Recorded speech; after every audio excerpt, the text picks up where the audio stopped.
നമസ്കാരം. നാടിൻ്റെ ശബ്ദം ന്യൂസിലേക്ക് സ്വാഗതം. ഈ ബോർഡ് നാം എല്ലായിടത്തും കാണാറുണ്ട്.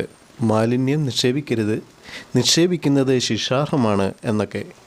അതിന് ഉത്തരവാദിത്തപ്പെട്ടവർ തന്നെ ഇങ്ങനെയൊക്കെ ചെയ്താലോ?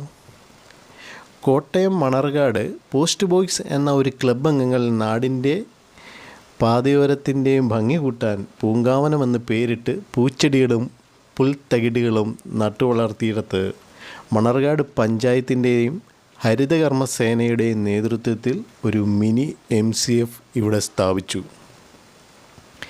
അതിനുശേഷം റോഡിൻ്റെ അവസ്ഥ ഇതാണ്.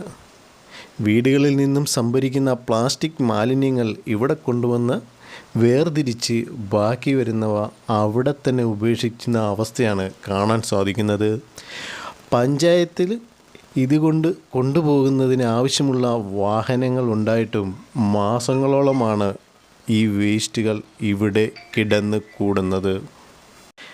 ഇതുമൂലം തെരുവ് നായ്ക്കളുടെയും ഇഴജന്തുക്കളുടെയും ശല്യം നാട്ടുകാർക്കും കാൽനട യാത്രക്കാർക്കും ഭീഷണിയാവുന്നുവെന്നും ആക്ഷേപം ഉയരുന്നു. മഴ മൂലം മലിനജലം കെട്ടിക്കിടക്കുന്നതും കൊതുക് പെരുകുന്നതും ഇവിടെ നേർക്കാഴ്ച. മഞ്ഞപ്പിത്തത്തിൻ്റെ മുന്നറിയിപ്പ് കാണിച്ചുള്ള ബോർഡും ഇതിന് സമീപം തന്നെ ഉണ്ട്.